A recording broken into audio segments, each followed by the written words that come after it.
Keep in mind you're playing a pre-alpha version. Okay, there you go. While you'll experience the story in intended way, you'll also encounter environments, characters, animations, voice acting, and visual effects that are still placeholder. So there is going to be some voice acting in it as well. Okay. Let's actually see. No, there is no audio stuff for it. Okay. Right. Well, I'm hearing dead silence, so I'm hoping there's some audio kicks in eventually.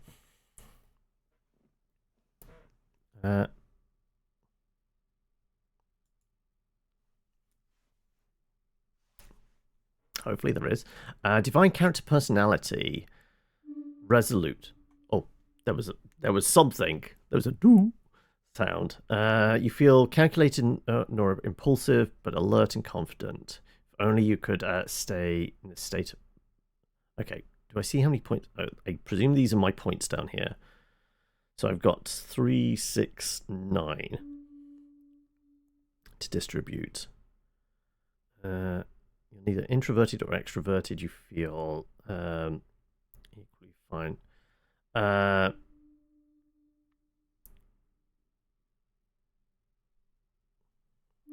Paranoid, indecisive, impatient, reckless.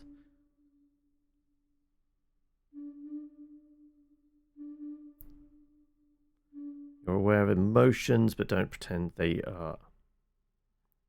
Where are we pumping these points? I feel like middle of the road is probably better at the beginning, but we have these points to spend, which are going to make things more interesting.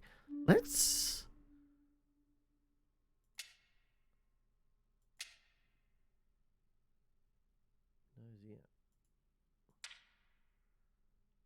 be a little bit more arrogant.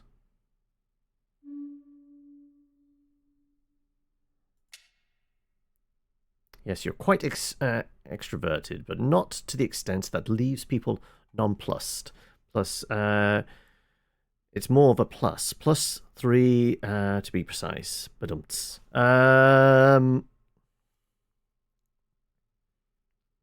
we could be dramatic. We pump some points in that direction. Be a little bit more dramatic. So what sensitive person? You easily empathize with others, are prone to surrender your own emotions. I feel like reckless could be a way to go as well, right? Be arrogant, dramatic, and reckless. I think being a bit impulsive is probably good, right?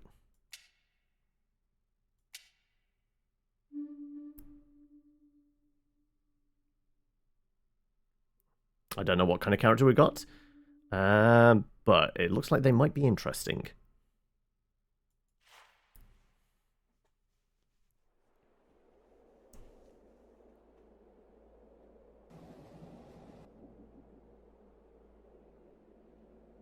Do-do-do. So the alarm going off at 8 p.m. Clearly we're on the graveyard shift. The frenetic sound coming from a century-old clock nudges you back to the present. The stale air perfects the image of the old motel room. Having a therapy session in a motel room. Okay. Still with me, Mr. Harrow?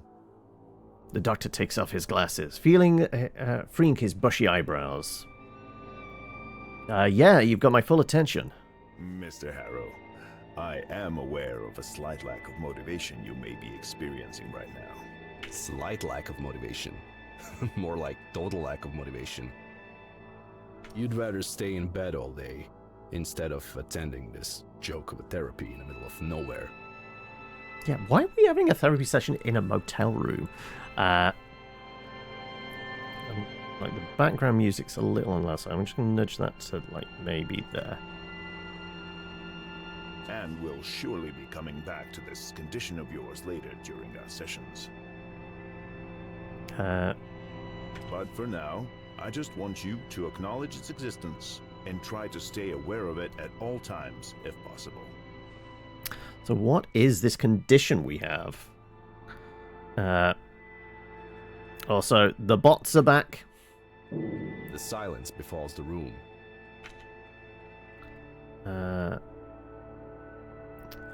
Here we go. So it is kind of similar with kind of Disco Elysium, like certain traits either give us the opportunity for a dialogue option or completely negate it. Because we're dramatic, I can't lie about being fine. All I can do is try. That's good to hear. Now, in order to keep us focused, I always limit the session length to exactly 1 hour, hence the alarm. However, since this is your first session, I'll allow a few questions, if there's anything. Alright. Can you simply state that I'm fine so we can both move on with our lives?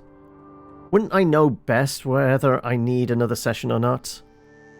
Why do we have to do this here in the middle of nowhere? I kind of want to know that. I'm actually going with the one that isn't one of our traits.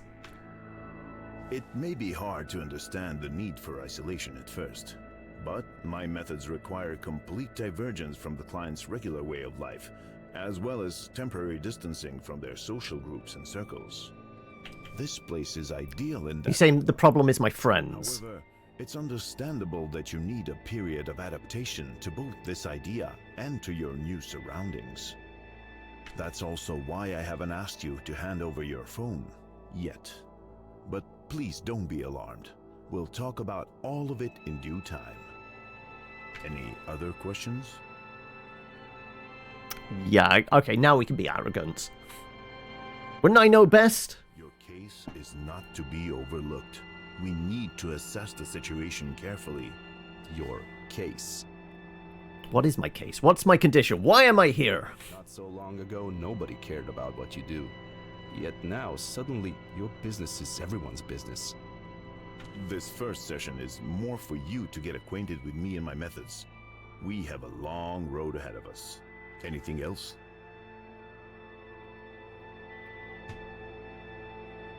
Can we all just move on? Mr. Harrow, that is out of the question. This is a court-ordered therapy, and both of us could be fined or worse if we don't see it through. So clearly I've been arrested at some point for this to be a thing. And I have my own professional reasons, besides the legal ones. You require help, and I've been designated to provide it. I've never let a client down, and I'm not about to do it now. All right then. That's it for today. Through the door, you hear that sound again. You should go and check in at the office. Your room is probably ready by now.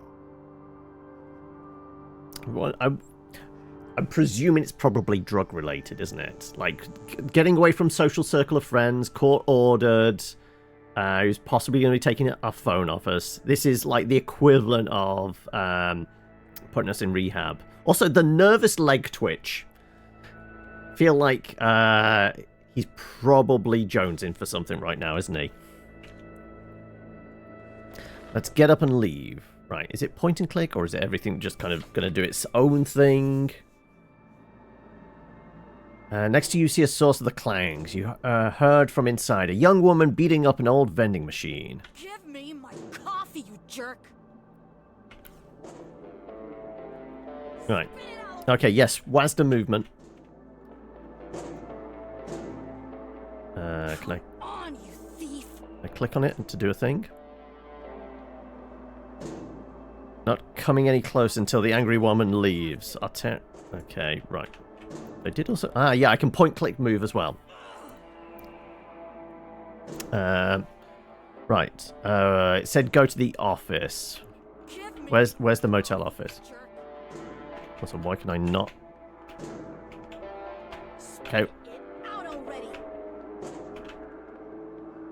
Okay, the movements are a bit clunky.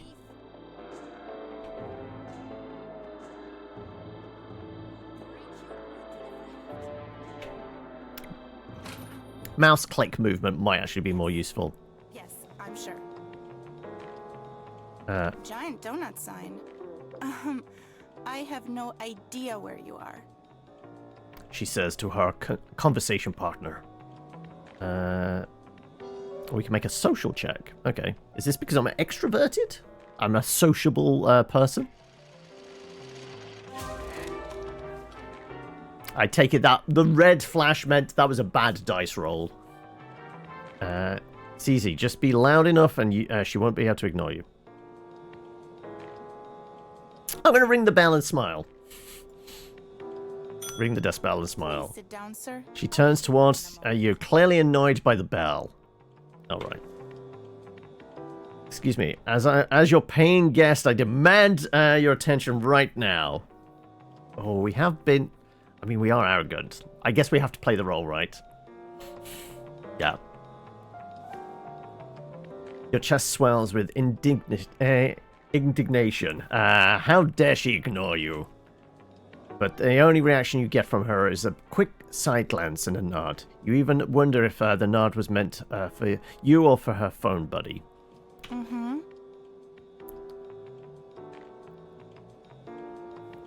We're leaning into this, aren't we? This is outrageous! Your heart is pounding in frustration, but this time the receptionist doesn't seem to even register your words. Yes.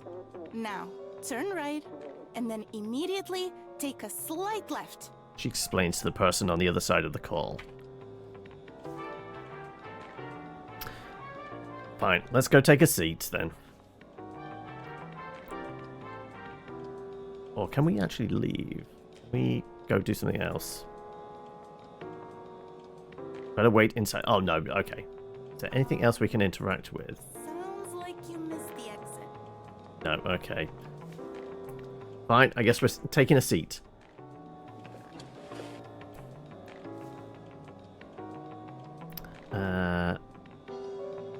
Because we're impatient, we can't sit here patiently doing nothing. Alright. Let's take a look at our phone. You mess with your phone while you wait. The phone bleeps into life with a lock screen that's obviously years old. If it wasn't a collection of pixels, that would muster your age neglect. Play a quick match of hyper-casual protagonists while you wait. Yeah, let's scroll through social media, shall we? You start scrolling through stale memes, boring news articles, beach photos of ex-acquaintances, and poorly targeted sponsored posts. In one picture, a grinning middle-aged stranger is apparently showcasing his newest baby, thanks to a cleverly applied filter. Both of them sport donkey ears. An overly long and arguably racist video. Oh, okay. Fades to black as we get to Twitter, apparently.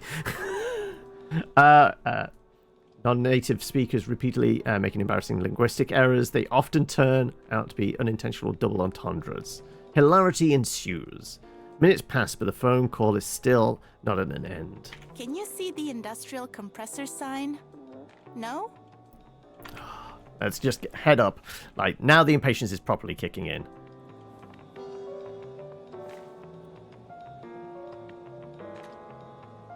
We take a look at the leaflets. A picture of a huge rocket and a group of people in red jumpsuits cheering with bottles of water.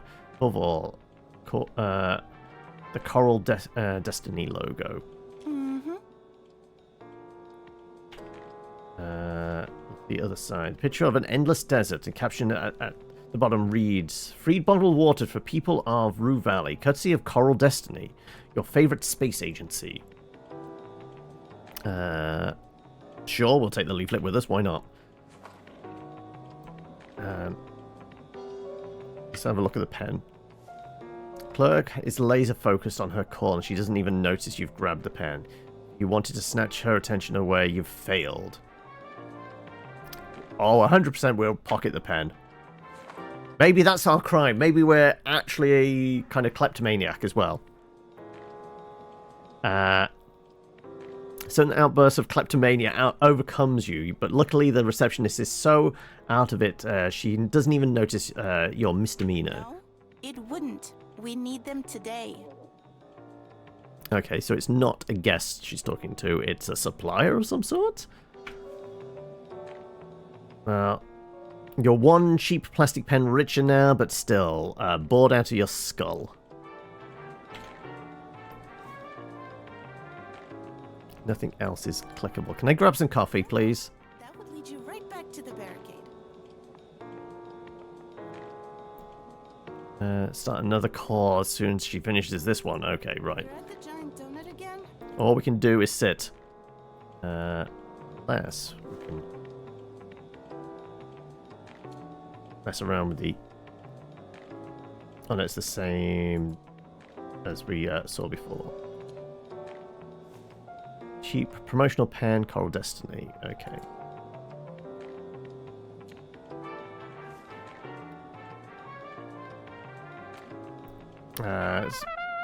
First wave of tiny bow tie wearing antagonists. You tap the one carrying the golden fork and instantly turn it into an amorphous purple splodge. Start squishing.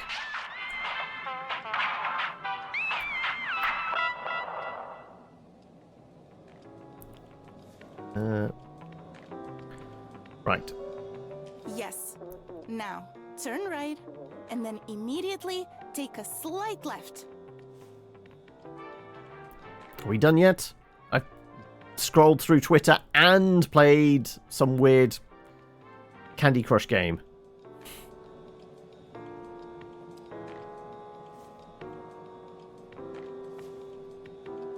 She's still completely focused on her phone call. There's literally nothing else I can do, right? You missed it again? Stare through the window to pass some time. Beyond the empty parking lot, there's only barren desert, stretching for as far as the eye can see. Its emptiness is drawing you in. As if answering some unasked questions of yours. Then you notice a small patch of green hidden in the sand. It seems there's always something to be found in nothingness if you stare at it long enough.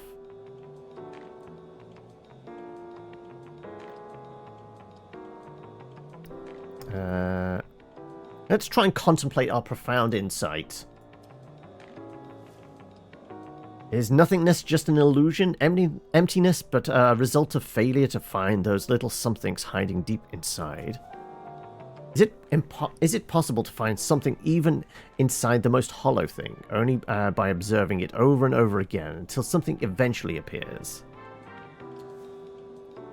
Possibility unsettles you, but at the same time your mind seems to lock itself down, unable to, or unwilling to continue. You stay in this clinch, fade to black again, unwilling to discard the thought, but unable to proceed. Right, she's no longer on the phone. Time goes by, and the girl at the reception desk is still talking. All right. I understand. I'm so sorry for the wait. That was a super important call, and I had to do it right now. There was literally no other way. Hopefully you didn't mind waiting. Let's be overly dramatic. I'm very sorry about it. She makes a face as if she's about to burst into tears. Is she mocking you? All right then, let's get you into your room. Sudden enthusiasm in her voice catches you unawares. What's the deal with this girl? So, number 6. That's the last one on the second floor. Everything is prepared for you, and She raises is your key card. She raises her hand, holding a piece of blue and red plastic. Yeah, we're impatient. We'll take it from her hand. You stretch your arm politely, hoping she'll hand you the card, but she's completely ignoring your gesture, is excitedly waving it around. I see you're confused by this. You were expecting an old-fashioned key, weren't you? Well, we've decided to modernize for a number of reasons. That's great. May I just have it? Thank you. She nods in response, but continues as if she hasn't. You haven't said anything. Actually, one reason to be perfectly honest. The guests just kept on losing their keys. It was exhausting. And my uncle didn't like the cost of replacing so many locks. All right, we're gonna go reckless now. You snatch the key from her hand. The middle of the sentence, with a shocked expression on her face. Wow. All right. I'll need your signature here. I clearly haven't had my coffee. Sorry. There was supposed to be a pen, but I must have misplaced it. Just a moment. I'll find you another one.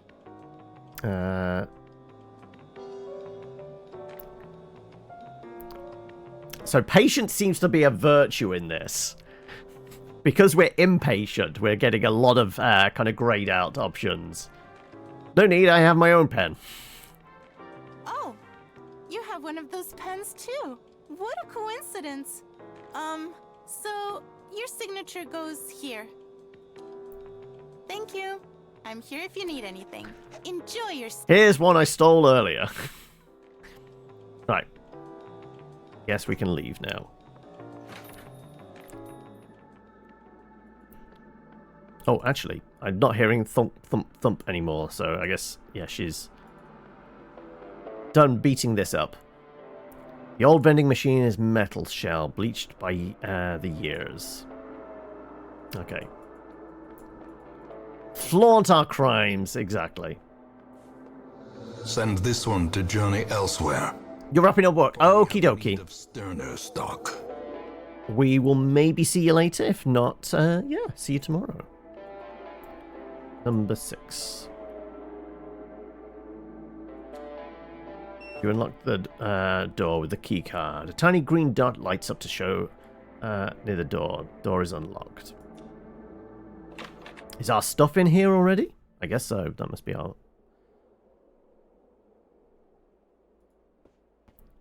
Let's check out the shower first, right? There are small dark patches that this can barely be called a mirror. Small cup on the shelf. The mirror splotches make interesting patterns on your face. They conceal dark circles, a mole there, patch of wrinkles. Know that face too well. No need to discern every little detail. Truth be told, you prefer not to look at it. But we're going to look again, because I wonder if there's anything similar happens to, like, when you try and stare into the mirror and recall details in Disco. A stranger who looks exactly like you is looking you straight in the eye. Okay, nothing really. Alright. Take a seat. Really, the bed is the only other thing we can prod. Hundreds of strangers have slept in this bed, leaving behind flakes of dead skin. Still, you can't wait to jump into the sheets and contribute to the collection. Unfortunately, between you and the object of your desire on the folded sheets lies the dusty suitcase, your suitcase, the smallest one you own.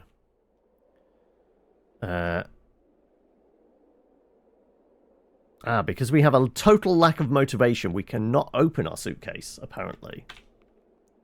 Can't deal with this now. Yeah, it's such a chore, but the more you prolong it, the worse it will get. If you don't unpack now, it'll feel even harder and more pointless to do it later. Step by step, a simple act of unpacking will become an insurmountable burden, and even thinking about it will make you feel weak and powerless. Do you really want to crawl back into that deep black pit? I can't be bothered with this right now. Put it away and fall straight into bed. Well, living out of your suitcase is the surest way to feel transient. This way, you can at least continue telling yourself that the therapy will be over soon. And now that the suitcase has been dealt with, this motel room is officially your home. More like a prison, I say. Well, now, you could describe it that way, too. Right, am I allowed to do anything else? No, just jump into bed. Time to fall into bed.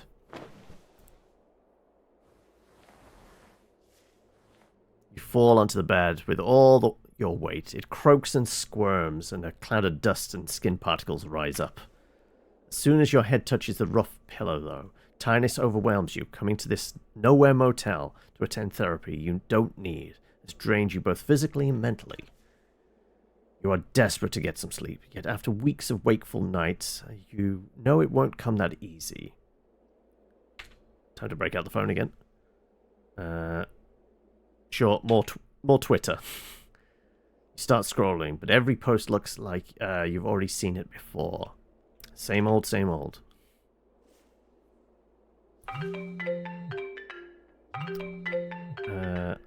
Don't have a moment to celebrate before your ears are pierced by the ringtone that you swore you would change years ago. Hello, sir. Am I speaking with Eugene Harrow? The line crackles heavily as if the man is speaking from the distant past.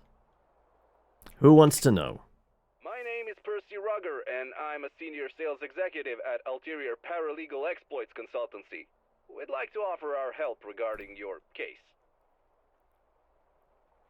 Ulterior Paralegal? That sounds like it's a made-up name. Well, Mr. Harrow, please don't let the name fool you. We are the most respectable yet cutting-edge agency, which means we work on the edge of, but still inside, the established legal framework. In fact, we are the leader in our field. Now, if my information is correct, you have recently been unjustly forced to participate in a treatment which, in our opinion, may have consequences not aligned with your best interests. Are you referring to my psychotherapy here in Rue Valley?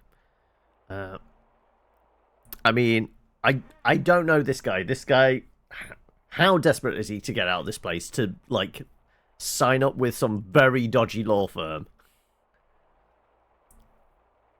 I feel like I'm also quite jaded. No, I'm impulsive. Sure. Mr. Harrow, let me be frank with you. I have no idea where this True Valley of yours is, but we will work together to put an end to this undue response to your, well, unique situation. How unique? I mean, we have only known each other for a couple of minutes, and I can already see what a strong-willed individual you are. You know what you want, and nothing will stop you from getting it. Let's face it, like, any kind of unknown number that calls you, they're always dodgy, right? When have you had a call center call you and it's actually been good? So, I presume you're ready for the next step in our cooperation. Alright then. Now that's what I like to hear. Eugene, Mr. Harrow, you truly are a man of action. I'll write down your general consent here and forward your case to my colleagues in our paralegal department. They'll contact you shortly. Well, Mr. Harrow, it was a colossal pleasure talking with you. Tschüss. Before you have a chance to say anything, the phone line is already dead. But at least you now you know you're not the only one who realizes the absurdity of this mandated psychotherapy. Back to the phone then. With a gentle touch, the phone screen turns on again. More Candy Crush. Playing the game right now, for some reason, it feels unsettling. This was supposed to be relaxing, right? It's not your fault. You're simply too nervous to play a stressful game like this right now. Eventually bored and tired of looking at the tiny screen, you put your phone down, finally admitting it won't help you sleep. Nothing else to do except close your eyes and hope sleep will come. Nothing else to do. For a precious moment, there's only darkness and silence, but your mind refuses to calm down, and soon your thoughts start chasing each other in circles. Ooh, we have circles. From the blur of a half-formed memories and impressions, an image of the receptionist emerges. You're desperately trying to catch her attention, but she's completely engrossed in her ongoing phone call. You're so full of yourself, she probably despises you now. Like everyone else. Receptionist is very talkative. Okay, so we're starting to get profiles of people? You've only ever taken... How have you only ever taken one spam phone call before, Shinobi? Like... Have you somehow managed to get your name and phone number stricken from, like, every possible database in the world to avoid just random phone calls?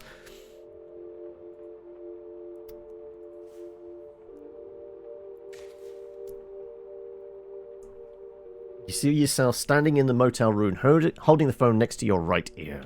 My name is Percy Ruggers, and I'm a senior sales executive at Ulterior Paralegal Export. My case. Received a phone call from Percy Rugger, senior sales executive. Come on, you know what he's talking about. The image of that young woman flashes before your mind's eye. She's punching and kicking the old vending machine. Could she have be here for therapy as well? Probably. Young woman apparently holds some kind of grudge against the vending machine. Yep. And then our therapist? Out of the swirling images, the bushy eyebrows of the new psychotherapist emerge. Still with me, Mr. Harold? We lie about our attention. Survived the first session with your court-assigned psychotherapist.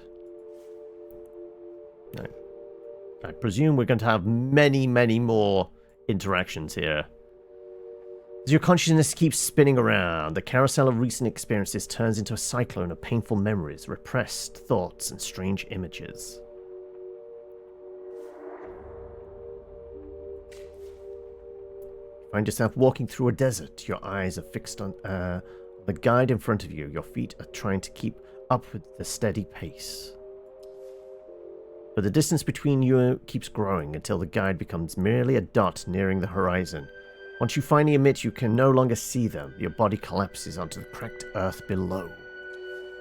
You surrender to the bittersweet feelings of hopelessness and decide this spot will be your grave and the sun your executioner. But it will not be no swift act of mercy. No, you'll be tortured and kept wishing for all just to end. You look up for the headsman. As you gaze at the sun, green and purple afterimages start appearing on your eyelids every time you blink. And the sun, it keeps staring back at you relentlessly, without the slightest intention of ever moving away from its zenith. What else? Desperately searching for something in the dark, dusty attic full of broken furniture and random clutter. You don't recall ever being here before. You know it's the attic of your own house, and every piece of old junk that you stumble upon feels somehow familiar, although you cannot really recognize any of it. You're probably on a lotter list. When I do get spam calls, I usually hang up calls when the phone isn't out of battery or just never notice them because your phone auto hangs up quite fast. Okay. Search behind a pile of crumbling decades-old books. Moldy remnants of a sofa. We're going to have a look what's in the chest. It could be a mimic, but who knows. Inside the chest is a pile of old letters. Can't remember if they were yours, but you know they're not worth reading. Okay, let's check the books. Carefully move the pile to the side and discover another pile of even older books hiding behind it. While moving a second pile despite your care, some of the books simply turn to dust, only for a third pile to be revealed, of books so ancient they don't dare even touch them. What about the sofa? You look underneath the sofa and only darkness meets your eye. You stretch out your arm reluctantly, but find only dust and dead insect shells. Finally, also, I'm just going to nudge you down a bit more.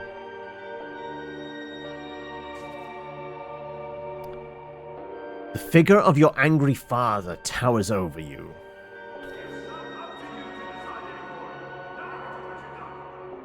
He says, frowning at your disappointment. Yeah, it does feel like there should be a audio slider thing. Yeah, as Shinobi pointed out, they're publishing.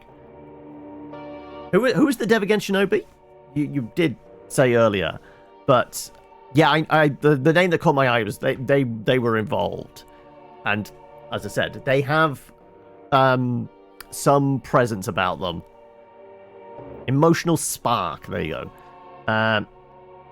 Yeah, like I feel like there should be audio sliders so the voice can be louder than the background music and ambient effects and that. We're arrogant. You can't do this to me. I am my own man. Flames ignite inside you, spewing into the wildfire of defensive rage. Your heartbeat accelerates. From deepest pit of your childhood memories, warped by the tooth of time, an image of your father condemns you for your transgression. What transgressions?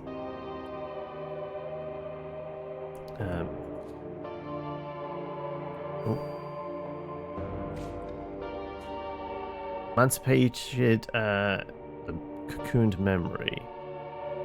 I bring back all painful memories. Better to leave them hidden deep inside and forget about them, right?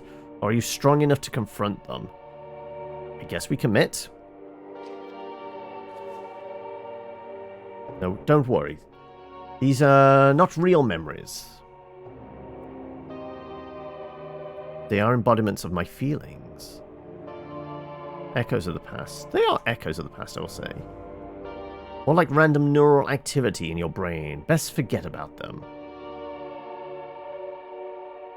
They don't feel random. Could be, but are you strong enough to confront them? How do we gain motivation, though? Not yet. Maybe after a little more therapy, we may be more motivated. Somebody's come to the motel in a hurry. The sound of a car engine and screeching tires urges you to open your eyes, bringing you back to the miserable reality once more. Your head is still spinning in a whirlwind of uncontrollable thoughts. Your nostrils pick up a curious smell of dust. Your throat is dry as the desert. It was foolish to hope you'd fall asleep. Let's go try and find a glass of water.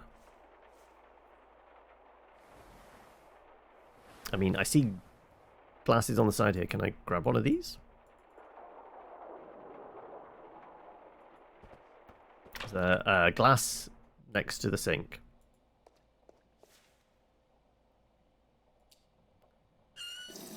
As soon as you turn the tap, your horrible smell fills your nostrils.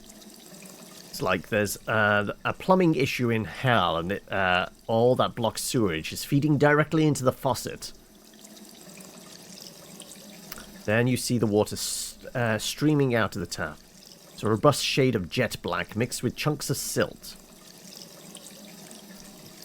We are thirsty. Nowadays, everything is supposedly unhealthy. Well, we have no other choice. This is going to hurt us, right? As soon as the first drop of water enters your mouth, the taste of mud and sharp metals overwhelms you. Before you have a chance to stop, it reaches down your throat, into your stomach. Bile starts rising up from the remnants of what's meager food you ate today. Yeah, let's aim for the toilet. Toilet.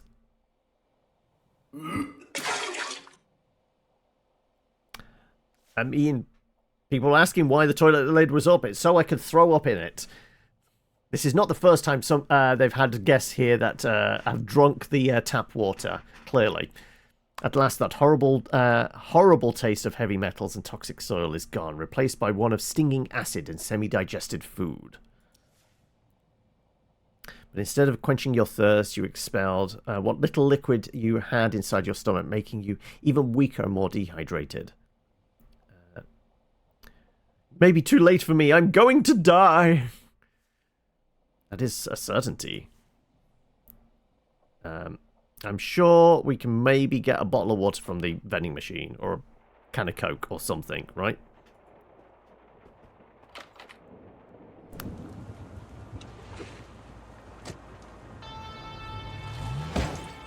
God damn it! You hear the man yell from inside the vehicle. Even through the tinted windshield, you can feel his frustration. Come on, start, you piece of shit!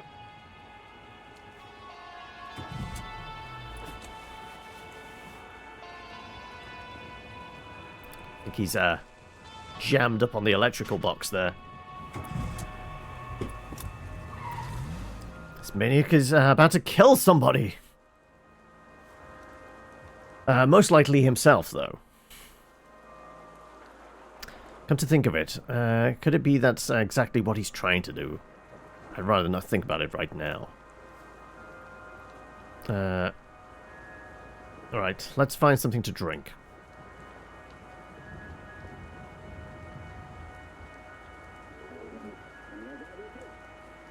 Alright, is this where we go into the office and find he's murdered the receptionist?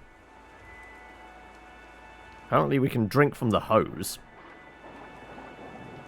Probably not a good idea. There was definitely coffee. You jump as if someone jabbed you in the stomach. For a split second, the whole world was exploding, and it was just a thunderclap, the loudest one you'd ever witnessed. At least my reflexes still work. As well as your heart, it's racing from the sudden shock. There's nothing to use this unwanted excess of adrenaline for, so it keeps lingering, eating you from the inside out, while you stand alone, thirsty in the middle of the empty parking lot.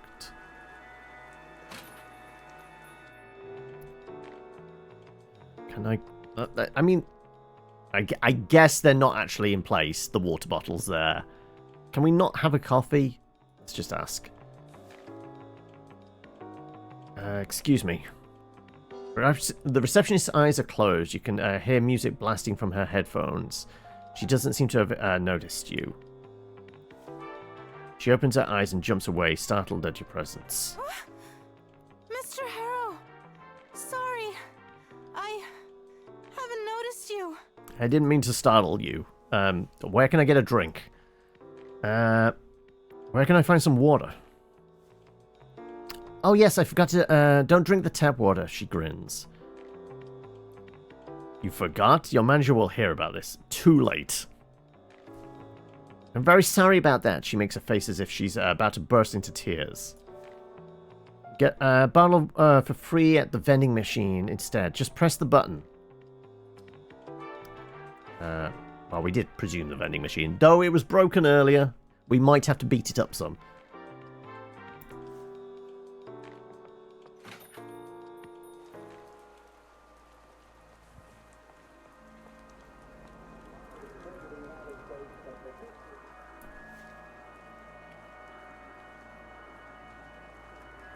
I mean, we are reckless.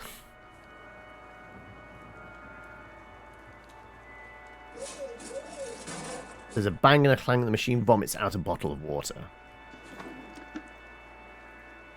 It's almost frozen plastic feels slippery in your sweaty hands. You can't wait to drain the fluids.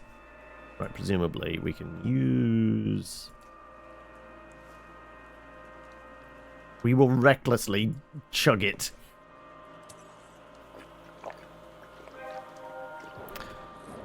The almost freezing liquid streams down your throat, some of it spilling down your chin. In a gulp or two, your thirst is quenched and the bottle is but an empty plastic husk.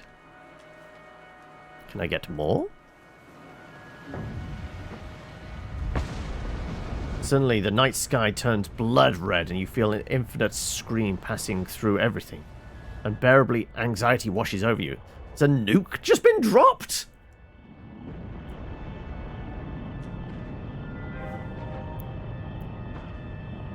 Can't run away from the whole sky on fire. You better than you can from your own past.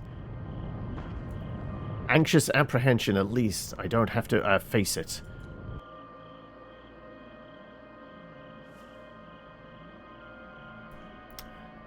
How do I let go of it? That's easy. Simply let go of yourself.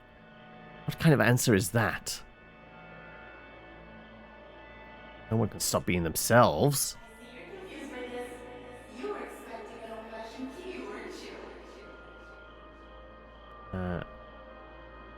What I wasn't expecting is you. I wasn't expecting an answer. The receptionist disappears, and instead the fiery sky begins burning its way through the darkness, cutting several straight narrow slits into your closed eyelids. Squeeze our eyelids even tighter. Well then, keep craving, keep clinging, feel and keep suffering. Have no choice. We're gonna Groundhog Day this.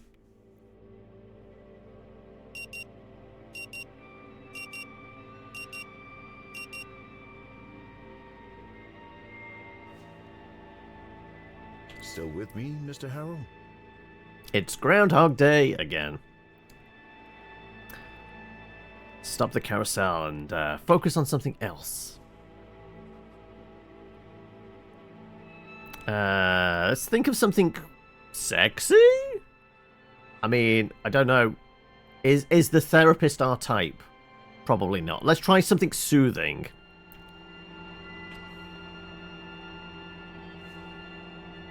The doctor, Fink only seems to become more real. Mr. Harrow, can you hear me? Sorry, yes. It's all right. I am aware that you may be experiencing a slight lack of motivation right now, and we'll surely be coming back to this condition of yours. Lack of motivation.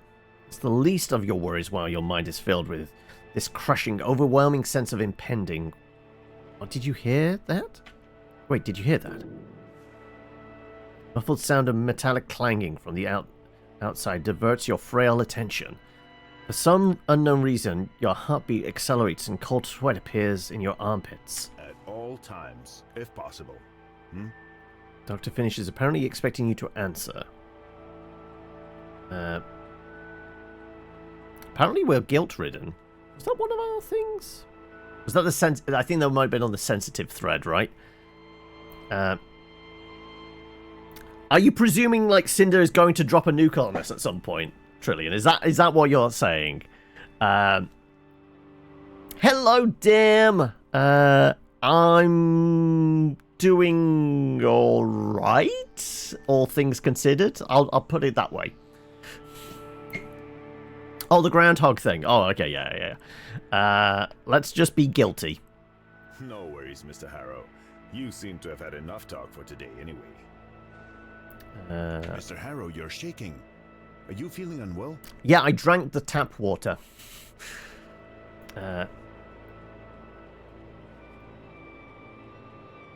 Yeah, very much like Disco Elysium Friday. Like, pick some psychological disorder. We might have all of them. And I guess the amnesia thing as well might also be right. Anyway. And there's a Mew prepared as well. Wow. We have hit the 5-year mark. Holy shit. How you doing, buddy? How's everything? And thank you for that. Thank you for sticking around this long, I guess. Holy shit. You've enjoyed the whole session stoically so far, but this one moment of anxiety could completely ruin your chances of being sent back home anytime soon. We're going to give ourselves an emotional check, I guess. Try to act like the stable, well-adjusted person that you are. That's not going to happen. Nope, didn't think so. Let's just hyperventilate a bit. Your heart speeds up, your breathing follows as soon as you start feeling dizzy, and then you feel it, the sharp chest pain. I am dramatic. Let's have a heart attack instead. Oh no, I'm having a heart attack. Yes.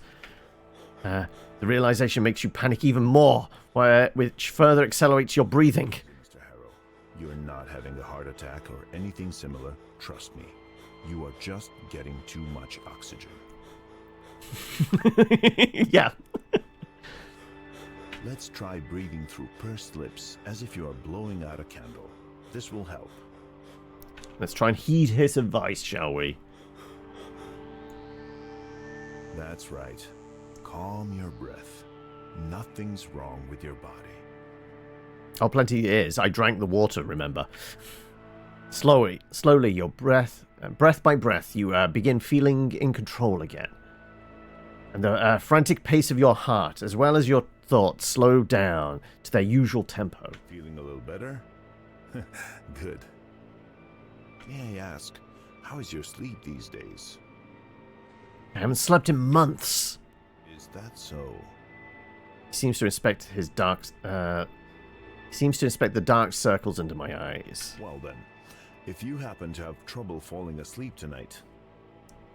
He opens his hand, revealing a small single purple pill lying in his palm. Why don't we take the blue pill instead? There's no reflection in his glasses. Behind them, a pair of bushy eyebrows. No reflection in his glasses. Is he part of the Matrix? We reach for the pill. What I'm giving you is a mild, non-prescription herbal hypnotic drug. Nothing more. Okay. So it's herbal, is it? Right. Right. Sure, we'll take the drugs. Hopefully. So we definitely weren't here for on drug abuse charges. Okay, so we're trying to I think most likely then possibly kleptomania. Like, it was definitely theft was our crime, which saw us in therapy here. Not drugs. Otherwise, why is our therapist giving us drugs? All right then. Now, you only need to pick up the key card for your room, and I'll call the reception to make sure everything is in order. Sounds good? Sure. Let's get up. Can we break the cycle? Can we do anything but leave? We're just going to go and use his bathroom. The exit is behind you. That's the bathroom. Yeah, can I need to take a dump. Just going to go and pollute his bathroom. Ooh, there's actually something on there. Terrified, confused man meets your gaze from the other side of the mirror. He looks exactly like you, but somehow doesn't feel like you. It's happening to me. Must have gotten lost in thoughts for a moment while the doctor was speaking. It couldn't have possibly happened more than a couple of minutes ago. It feels like an hour has passed.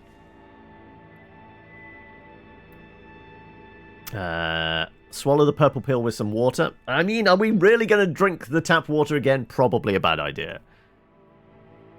We can splash some water on our face, though. As you turn the tap, a horrible smell fills the room. But we are reckless.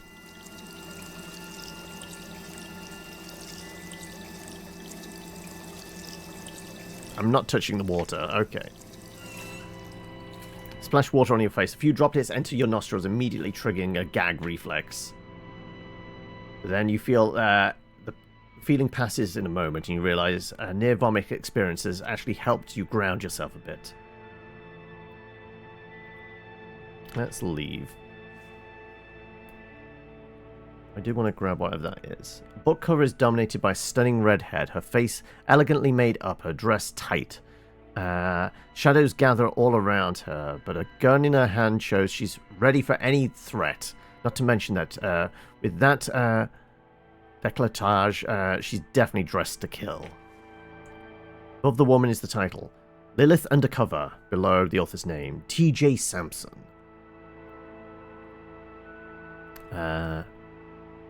Because of the lack of motivation, we can't even take a look at it? Okay. Sounds like a great thing to give to a paranoid and stable person. Exactly. Right, I guess all we can do is toss it to one side. Well, have we actually pocketed it? No, we haven't. Okay. Refreshed yourself? Feeling a bit better now? A bit. That's good to hear. See you tomorrow, Mr. Harrow. Alright. Let's get out of here, because there really isn't anything else I can do. Also, was that showing us 1 before? I wonder every cycle whether that's actually going to tick up. I don't know. I presume there's going to be more cycles.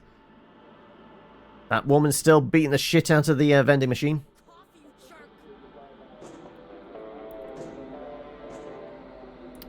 And the machine wheezes in suffering.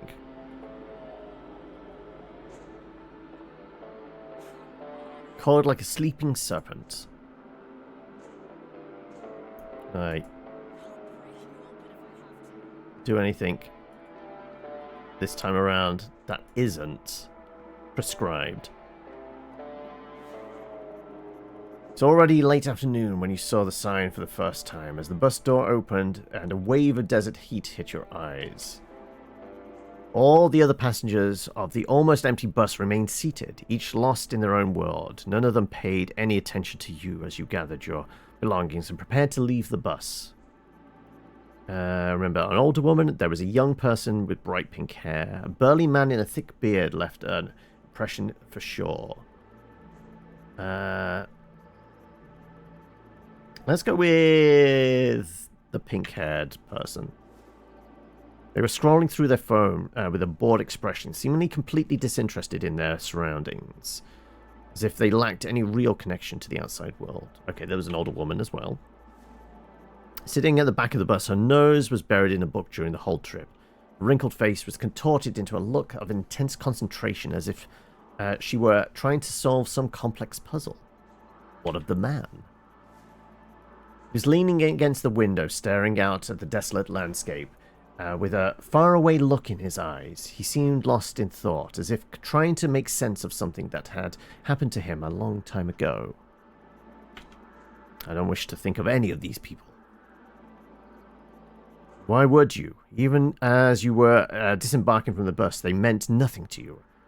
But outside, next to the bus sign, Dr. Fink's smiling eyes were watching you, his brow dripping with sweat in the intense desert heat. He was already analyzing me, trying to think of anything he could use to keep me here as long as possible.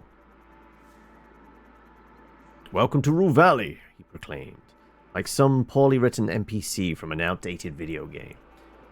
"I'm Dr. Fink, your therapist for the duration of your stay. It all happened less than 2 hours ago, yet it feels like an eternity has passed since."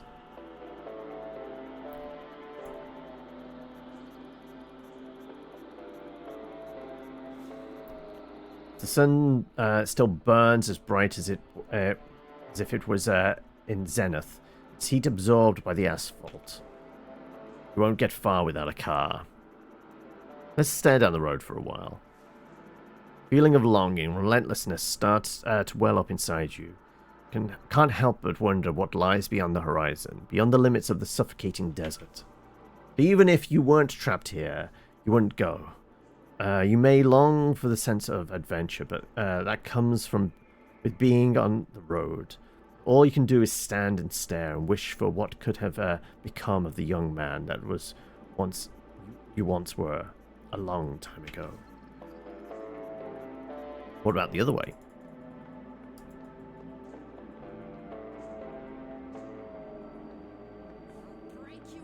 Transformer buzzing softly. Free Wi-Fi? Well, I mean, there's also cable TV. Why didn't we check what was on TV? What's in the bins? Plastic bottles, empty, some empty, some half empty. Partially eaten breakfast and some old clothes, torn and faded, all covered in a mixture of grease and spoiled orange soda. Amid the murky pool, you catch the glimpse of your face. Our anxious apprehension forces us to stay away. Anything else we can interact with? Is it the same line of dialogue for the other road? Yes. Yeah, okay, same line.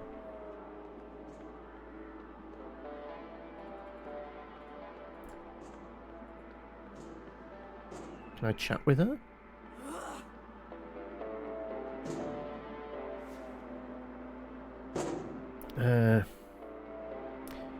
She's still wailing on that poor machine and it's driving you crazy. Could she be here for therapy as well? Poor woman. She should consult with a real professional, not the charlatan Dr. Fink. Nobody needs to be sent away from their home to this dump, regardless of their mental state.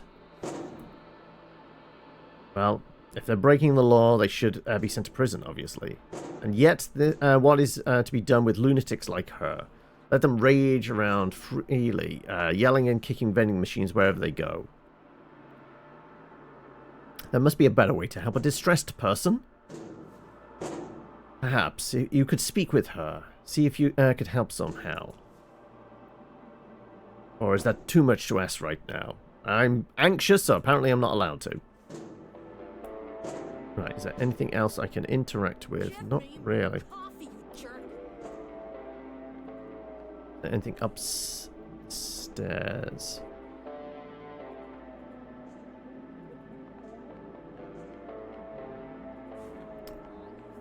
I know I don't have my key yet, but I'm just wondering. Try the doorknob. Half expecting it to work, but it's locked.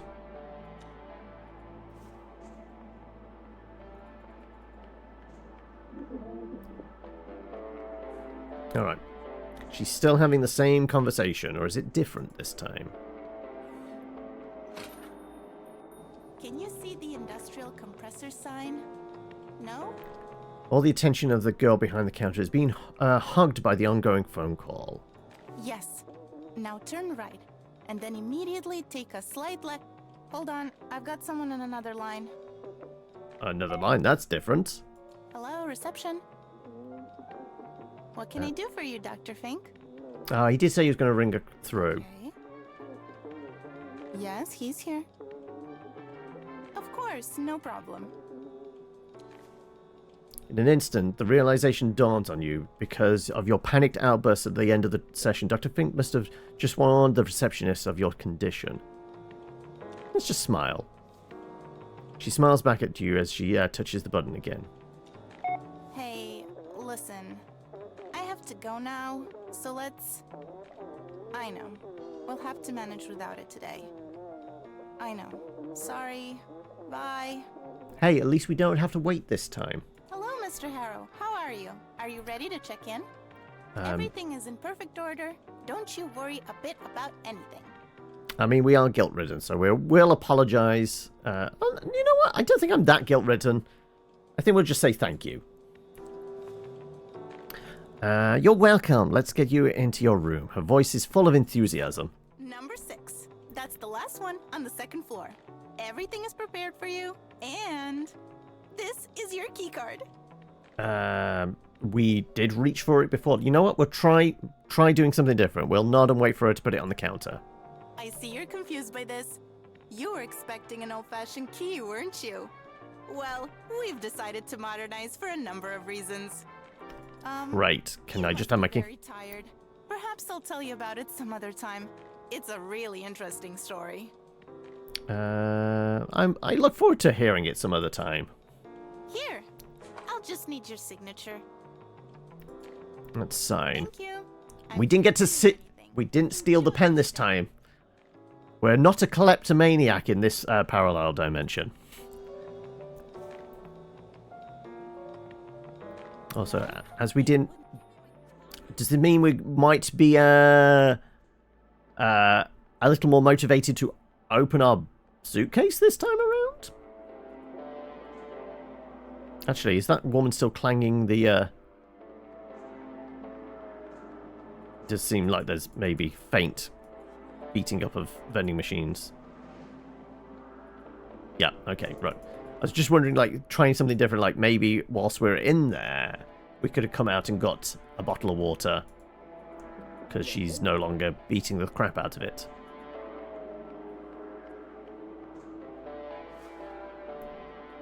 Let's get in here.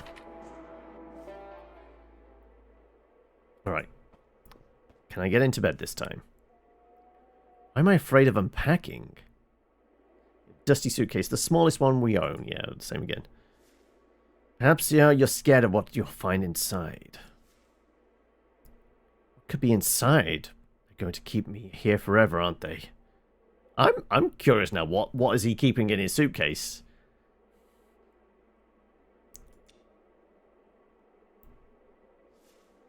You, of course. Perhaps I could relax a bit in the armchair instead. Okay. We're just going to take a seat this time. It's exactly like the one in Dr. Fink's room. As soon as your buttocks touch the frayed armchair seat, tiredness overwhelms you. Coming to this nowhere motel to attend a therapy you don't need has drained you both physically and mentally.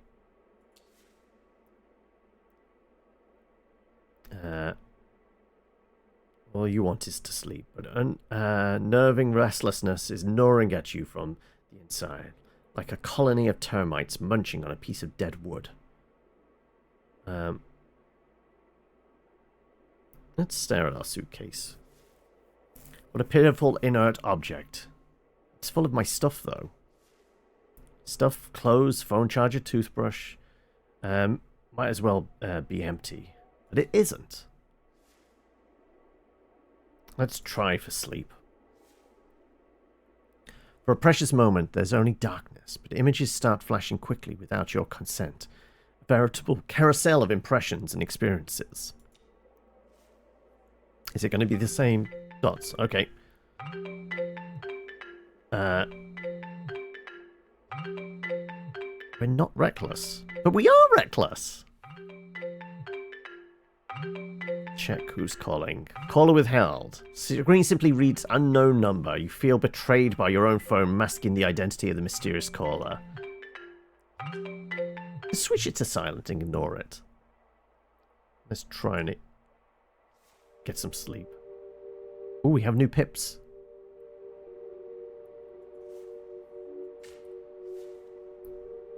Judging by the careless driving you witnessed, the man is either under the influence or another patient of Dr. Fink's. This maniac is going to kill somebody. When did this happen? When will it happen? This evening, but later.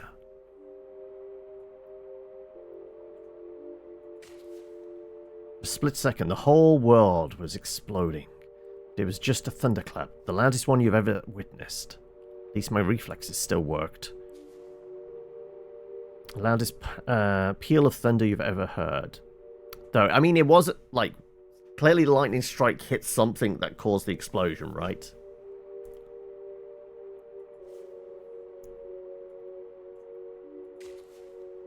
Suddenly, the night sky turned blood red.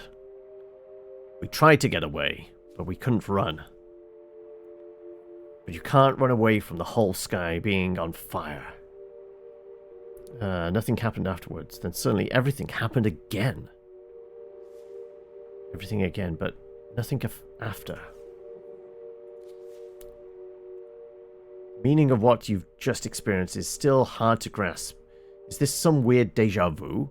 The memories seem so real, and yet these things clearly never happened. Well, not yet. You actually gone completely mad. They were right to send you to Dr. Fink. But what if this careless driver really does show up? What if lightning actually strikes the motel? The night sky turns red. I mean, it only requires one pip. Could we remember this? We have no willpower still. We want to get up and find if these strange memories will play out in reality, or if it all is all but a fever dream of a lunatic. Yet, you can't. It's all too much. All you really want to do is forget you ever had these weird visions. And to forget about being here. Let us stay in this armchair forever.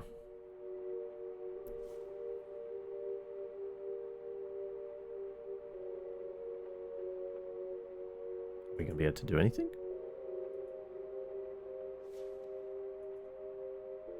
Nothing's clickable, nothing's triggering. Oh, I wonder if this is bugged. Oh, no, there you go. As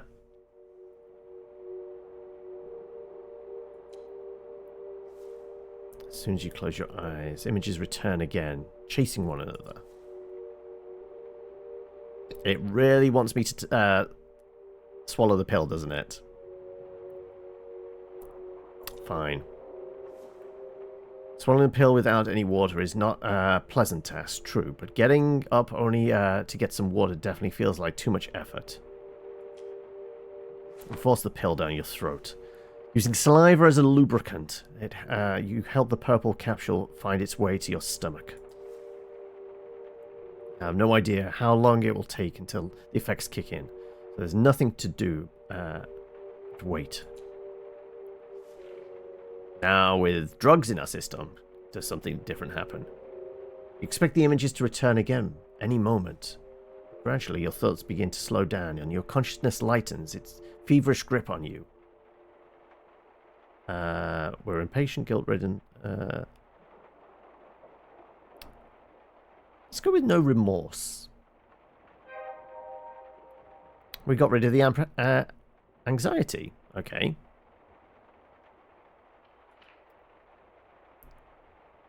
Can we get rid of the lack of motivation? It's not that you don't want to do all things. It's more like you lack the capacity to even initiate most of them.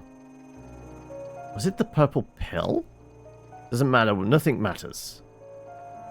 Let's embrace that sweet relief. Like a leaf on the wind, you're tossed this way and that. Oh, is this where we suddenly get impaled? Wait, no, this isn't Serenity. I'm a leaf on the wind. Did we finally get sleep?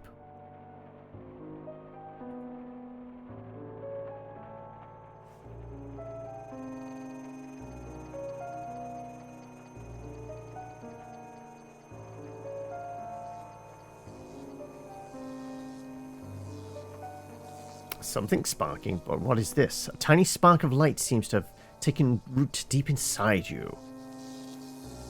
It's broken away from the mighty forked bolt of the brightest lightning you ever saw earlier.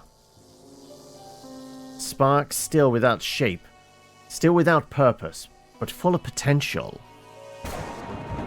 Boom. Sound of the loudest thunder jerks you out of your slumber. Well, we're motivated now. A speck of energy, now fully grown, is pulsing in your chest. You remember this feeling. You finally recognize what it is your pathetic attempt at forgetting about. What you experienced earlier is shattered. It's pointing at our brain. We can try. We are motivated now. Hold to commit. Have to find out if the careless driver showed up again. You must know if the sky will really be set ablaze. You need to see if everything will happen again, and if it does, you need to remember.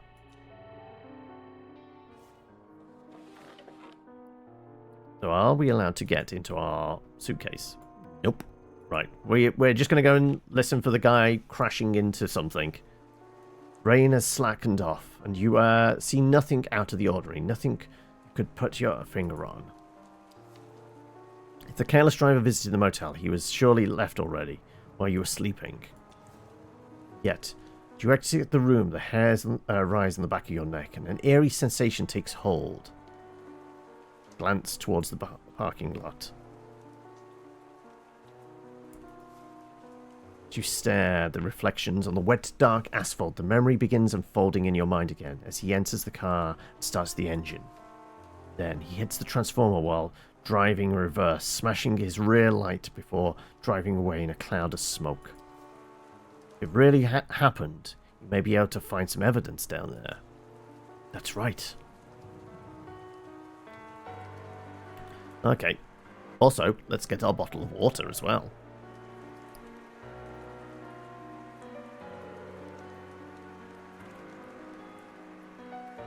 Actually, let's do the water first. I get a bottle of water, please. Old vending machine. No, it's not going to... Oh, actually, it's pointing at that.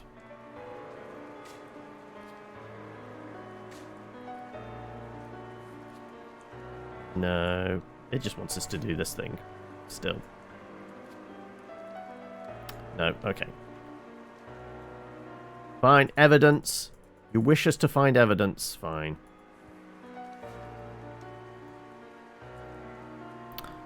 Let's look for shards, shall we? I'm such a great detective. There are several small ones, shattered in all around. Translucent triangles and rhomboids. Let's look at this largest shard. I knew I would find something here, and I did. Has to be true.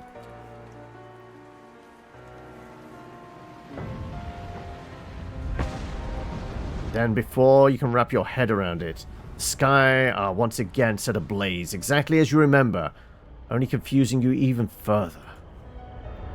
What will happen now? Will you find yourself back at Dr. Fink's office in a moment? Will you remember anything? Or was this the one-time thing, and the evening will now continue as if nothing had happened? Befuddled, you cast your gaze at your watch. 8:47 p.m. Wait, we were only asleep for 47 minutes? Well, actually, we went to reception. The alarm was off at 8, right? Yeah, a mere 47 minutes.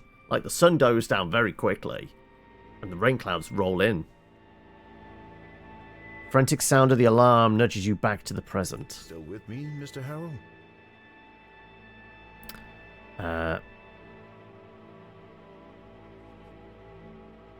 We're going to wait this time. He's only trying to confuse you, to make you forget. Mr. Harrow, can you hear me?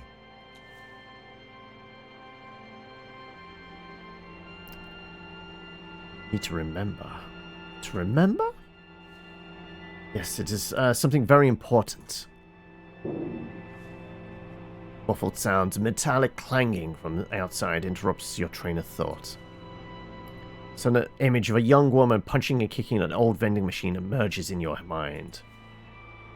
Like the first rock of an avalanche, it's inevitably followed by others. More memories start emerging. The receptionist. Thunder. Mysterious driver. Finally, that of yourself standing in front of a transformer under a fiery sky, hoping you won't forget everything again. Hold to wrap up. You're struggling to put your memories in correct order. Your mental fog dissipates and two simple words form on your lips. Time loop. Seems like you're trapped in some sort of time loop, where the same 47 minutes repeat.